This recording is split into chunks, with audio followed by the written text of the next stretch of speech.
She is still the love of my life. We were together for 10 years, 2 dating and 8 married, but I made a huge mistake and cheated on her. It was just once, just one damn time.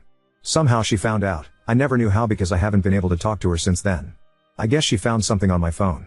I came home that afternoon as usual and everything felt weird. The house felt emptier. I quickly realized that her things were gone. I panicked. I started calling her over and over, but her phone didn't even ring. Suddenly I saw some papers on the table. She was divorcing me. Under the divorce papers, there was a note that said this is what you do with cheaters. That was the last thing I got from her, 2 years ago now. Of course I called the contact information for her lawyer, who has been the only bridge between us. But he just told me that he was her legal representative and that she didn't want to see me. I fought, I got angry, but in the end her lawyer just told me that it would be better if I got my own lawyer. I didn't want to. I absolutely refused to accept that 10 years of relationship would end like this. I know I have failed, but I always wanted to fix it. I know that if she gave me the chance, I could make that sweet and special girl I met more than 10 years ago fall in love with me again. I know that I can make her forgive me. After all, many couples go through similar things and get over it. Why can't we be one more couple in that statistic? Why after 8 years of marriage am I thrown away like garbage for a mistake? I don't deserve so much indifference. I haven't been able to see her or even hear her voice in 2 years. 2 years of not being able to see or talk to the person you love the most is too much of a punishment. This situation has destroyed me emotionally, mentally and even physically. I ended up consuming an unhealthy, high amount of alcohol, weeks of barely eating, not sleeping. I was a zombie for months. I was just functioning on automatic. I wanted to die, but I couldn't let myself die because I always held on to hope that she would come back. My therapist says it's really hard when you can't get closure from a relationship because your mind can't process that the relationship is over, so you're always thinking that person will knock on the door or that you'll wake up from sleep and they'll be there by your side. The divorce was finalized over a year ago. I'll be honest, I didn't make it easy. I didn't want to get divorced and I still don't understand how we can be divorced. I asked for couples therapy, but she refused. I know from my lawyer that her lawyer advised her to go at least once or twice. But she refused. It took quite a while, but finally the divorce happened. I can't even describe the feeling. I felt and still feel, like if a piece of me had been cut out. I know I hurt her, I know I failed, but I think we all deserve a second chance. When I couldn't take the pain anymore, I decided to start therapy. My therapist doesn't give me advice to get her back. He only focuses on me moving on with my life, encouraging me to meet new people and go out on dates, but I don't want to. At this point I'm not even interested in sex anymore. A few days ago something happened that completely shattered me. I was having a few beers with my friend at my house. Let's call him Nick. We were both pretty drunk. I started talking about my wife. And he said to me, you should put more effort into getting over her. She's over you and is happy having a life away from you. You should do the same. You can't live in this self-pity all your life. Something in his words hit me, but not in the way he expected. He spoke with a lot of confidence that my wife is over me and is happy now. How does he know that? At this point, I got angry and started pressuring him to talk. He refused. I pressed as hard as I could. I cried. I begged him to tell me if he knew something. I needed to know something about her. Until he finally told me. His wife has been in contact with my wife for the last year. They were great friends and I remember Sabrina, my friend's wife, being very sad about losing contact with my wife. The thing is that my wife went to live in Norway, got married to a guy there and is about 7 months pregnant. I felt like dying. I literally felt like dying with this information. How could she do this to me? How could it be that while I was crying, getting drunk, missing her and wanting to die every day, she was happily on the other side of the world, getting married, fucking and getting pregnant by another guy? How could it be that she didn't have a child with me in many years, to the point that I thought she was infertile, but she got pregnant by this new guy so easily? Where did this guy come from? I have no answers for absolutely anything and I feel like I can't go on with my life without these answers. The only thing I can think of is that she had revenge sex with the first Norwegian guy she came across and got pregnant and decided to keep the baby. Maybe she got married because she wanted to stay in that country legally, and I guess like in most countries, getting married is a good option for that. I don't know. These thoughts are killing me. I refuse to think that she is in love with him. I need to contact her. I need to talk to her. I need to know what's going on, because she acts like our 10-year history and 8-year marriage is nothing to her. I need advice on how to act. I feel the impulse of travel to where she is and look for her, but how could I do that? I don't know what city she's in. I don't know where she lives. I don't have a number to contact her. She closed her social media. Her family is small. They don't live in the same country as me and all of them blocked me. I'm totally lost. I don't know what to do at this point. I still want her back. Yes, even pregnant. I feel like if this is a nightmare and I need to wake up now. Edit. I read almost all the comments, and when I say almost all I really mean almost all. It's hard to process all the crap that's been said about me. I feel like you guys forget that you are talking to a person and not an inanimate object. I thought I might find more empathy by sharing my story here. Just 2 people feeling empathy towards me, and their comment made me feel better. I'm not looking for validation or for anyone to say that what I did is okay. I know it's not, and I have to live with that daily. I will try to respond, but of course I'll never be able to respond all the comments over here. I guess none of you know what it's like to have a broken heart and not be able to get over a person. You don't decide who you love and you don't decide when you get over someone. It will happen when it have to. Those who doubt my story, unfortunately is real. I would love this to be fake, but sadly it is not, and I have to live with this mess every day. Everyone assumes she's happy now. I don't know. I mean, how do you know? I haven't seen her in 2 years. I can't have any idea if she's happier or not. Being pregnant, it doesn't necessarily means happiness, and being married either. We don't really know the circumstances of this marriage. Maybe she got married because she got pregnant and felt alone in a country where she has no one and she just hold on to the other guy. Of course I blame myself for this. This wouldn't have happened if I had been a better person and a better husband to her. But unfortunately I can't change what I did wrong. The only thing I could do is try to make it up to her. But how do you make it up to someone who doesn't want to give you the chance to do so? Some people said that she doesn't owe me a second chance. That was hard to read, but I understand that maybe she doesn't have to. I never openly blamed her for the infertility issues. It was just a thought. We both went to the doctor and in both cases the tests revealed that everything was fine. I never understood why we couldn't conceive, and the thought that she was infertile did cross my mind, and of course the idea that I was too. But in most cases of infertility it is due to a female factor. Maybe that's why I thought that. Horrible things were said, like I would hurt my ex-wife if she were here. I never physically hurt her and I never will. I am not an abusive person. I am not a monster. I know it's hard to empathize with me. I know I screwed up. I know I hurt her way beyond what I can say. But I am not a monster or a narcissist. Some people said that I never loved her, otherwise I wouldn't have cheated on her. This statement doesn't seem fair to me. You think you can kidnap the concept of love and tell another person what his real feelings are? You think you are inside my head or heart? Only then would you know what I feel. You can't tell me that I don't love her. There hasn't been a day since she left that I don't regret it. No one can tell me this isn't love. Lastly, humans are more complex than most people here think. Just because I cheated on her doesn't mean I don't love her or that I don't have feelings. I called what I did a mistake because how else would I call it? I thought part of accepting blame is accepting that was my mistake. But everyone here take those words as if I'm trying to twist the situation when that's not the case. You've completely twisted my words. I know how much I hurt her. Maybe in my post I'm focusing on myself because I was never able to explain myself to her. Since then for me it's been one attempt after another to put together a story in my head that doesn't make sense. I lost everything from one moment to the next. I simply try to be open with my feelings, but it doesn't seem to work here. Not for me at least. I know the damage I did to her. This woman left her life, the country she emigrated to, her friends, even her job. No one does that for a breakup unless you're going through some level of absolute pain. I understand that. I can see and feel the pain I put her through, and that makes me feel even more guilty. Update 1. These days have been very strange. At times I feel numb and at others desperate. A lot of things have happened. I want to start by answering something and then I will update. Some people asked why Norway? I don't know exactly, but she is a polyglot. She speaks 6 languages. Many of these languages are connected to cultures that she always liked. Norwegian is just one of them. She has always been interested in Norwegian culture. She has been there before, but she is also interested in other cultures and speaks other languages, so for me that was never an indicator that she might have gone to this country. Regarding the update, the first thing I will say is that the post reached some people in my circle. Sabrina's sister is on Reddit. She knows the story and realized it was me. She told Sabrina. Sabrina is angry at Nick for revealing information. Nick is angry at me for posting on Reddit and because he says I pressured him to talk. I am angry at both of them for being 2 holes who watched me suffer for 2 years and decided not to help me.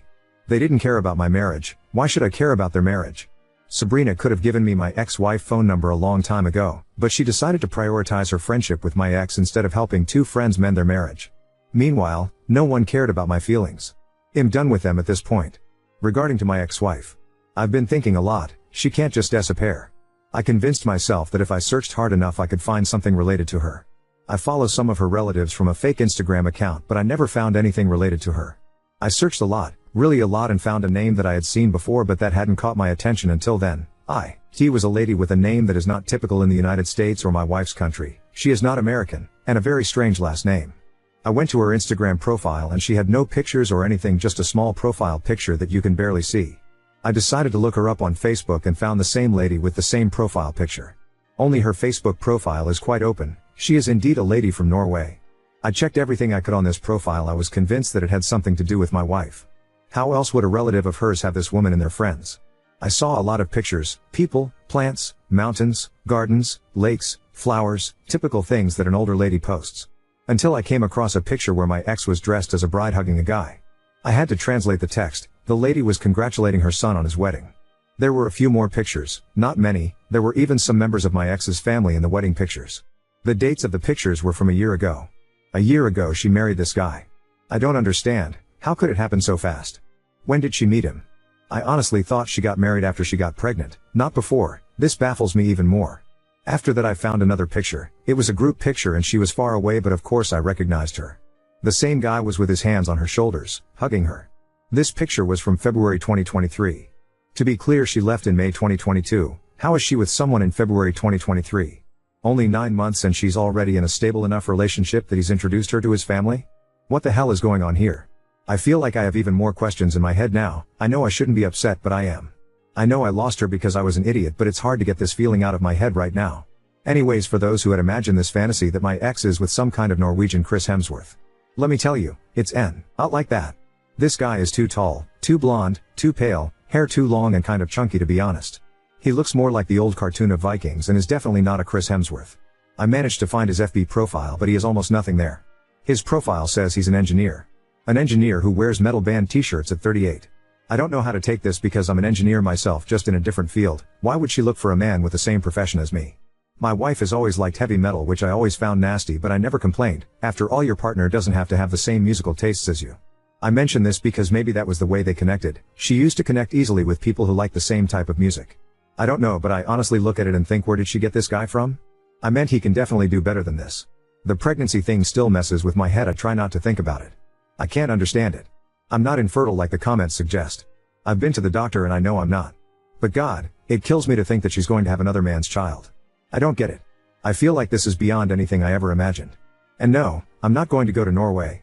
I'm not going to try to contact her. I still want to see her and talk to her. But I obviously can't force her to do that. I have too much to deal with right now and too much to talk about in therapy. If by any chance this post reaches my ex, I want you to know that I still love you. You know where to contact me. If by any chance this post reaches the new dude, I want you to know the only reason you have a chance with this woman is because a big idiot halfway across the world completely ruined it. You most probably met a woman who was probably very broken from her divorce. You took advantage of her situation and trapped her with a baby. You don't know how to play fair. Now on to second story. C. Stir hijacked my wedding with her pregnancy announcement after I explicitly told her no, causing a family rift, and now I'm being labeled selfish. I, F30, got married last weekend, and it was supposed to be the happiest day of my life, but drama unfolded, and now my family is split in half. I need to know if I'm the a-hole or if my reaction was justified. My younger sister, F27, let's call her Lucy, has always been the golden child of the family. She's smart, beautiful, and has always been the center of attention, whether it's her birthdays, graduations, or other significant life events. I've always felt like I was living in her shadow, but I've never said anything because, well, she's my sister, and I love her. Lucy got pregnant a couple of months ago, and while I'm genuinely happy for her, I was also relieved that my wedding day could finally be about me / for once. No one overshadowing me. No unexpected news. Just me, my partner, and our big day. A week before the wedding, Lucy called me, and during what I thought was a casual sisterly chat, she drops this bombshell. Wouldn't it be amazing if I announced my pregnancy during your reception? It would be such a surprise. She went on to explain that all of our family would be there, and she thought it would be such a special moment for everyone. I was stunned. I told her politely but firmly that I didn't think it was a good idea. I had spent months planning this day, and I wanted it to be about my husband and me, not a pregnancy announcement. Lucy said I was overreacting and being selfish. She said it wasn't a big deal, and that everyone would be so happy. I reiterated my stance, no announcement at my wedding. I thought that was the end of it. Fast forward to the reception. Everything was going beautifully. I was having the time of my life until I noticed Lucy looking a bit smug. That's when she tapped her glass for attention. My stomach dropped. In front of all our guests, she stood up and announced her pregnancy anyway. The room erupted in cheers and congratulations. I was frozen in shock. It felt like a dream. People immediately swarmed her with hugs and questions, and suddenly, my wedding was no longer about me / it was about Lucy and her baby. I was furious. My husband could see it, my bridesmaids could see it, and honestly, anyone paying attention could see I was upset. But I didn't want to cause a scene, so I left the reception early, crying in the bridal suite. My husband tried to console me, but I was heartbroken. Now, here's where things get worse. The next day, Lucy texted me saying I was being a drama queen and that everyone was happy for her. My parents are taking her side, saying I should have just let her have her moment and that I'm being immature for being upset. But a few of my cousins and friends have reached out to tell me that they thought what Lucy did was selfish and wrong. The family is now divided. Some say I'm overreacting, while others say Lucy was out of line. So, Ada for getting upset that my sister hijacked my wedding to announce her pregnancy? My sister asked to announce her pregnancy at my wedding. I said no, but she did it anyway. Now, I'm being called selfish and immature for being upset about it. Ada? Update 1. I figured I owed you all an update, especially since things have really escalated since then. So, after the wedding, I took a few days to cool down. I didn't want to respond to any of the family drama immediately because, honestly, I needed some space to process everything. But Lucy and my parents kept pushing for a resolution, insisting that I should apologize for storming out of my own wedding and for making a big deal out of nothing. I held firm, though. I told them how deeply hurt I was, how Lucy had completely disregarded my feelings and my boundaries. I tried to explain that it wasn't just about the announcement, it was about years of feeling like I always came second to her. Unsurprisingly, Lucy doubled down and kept calling me dramatic and self-centered. My parents were still on her side, repeating how everyone was happy and that I should let it go. Now, here's where things got even messier. My cousins and some extended family caught wind of what was going on, thanks, social media, and the family divide has gotten even wider. One of my cousins actually called Lucy out publicly, saying what she did was attention-seeking and disrespectful. That led to a full-blown family argument in our group chat, with people picking sides. The weirdest part? Some family members who initially didn't say much are now telling me they've always seen Lucy as the golden child too, and they're glad someone finally spoke up. Of course, this didn't go over well with my parents. My mom told me I was tearing the family apart and that I needed to put an end to this nonsense. But I wasn't the one who made it public, and I can't control what other people say or think. What really shocked me, though, was how my dad reacted.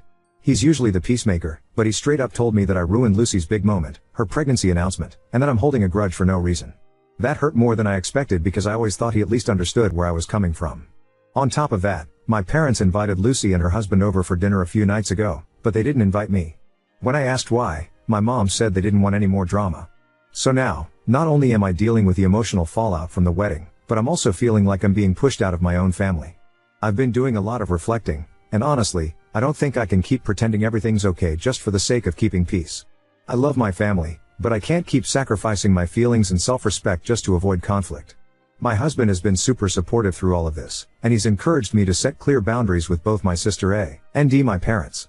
So, as hard as it is, I've decided to go low contact with Lucy and my parents for now. I'm not cutting them out completely, but I need space to heal and to figure out how, or if, I want to move forward with them. Some of my cousins have reached out to say they support me, and that's been a huge comfort during all of this.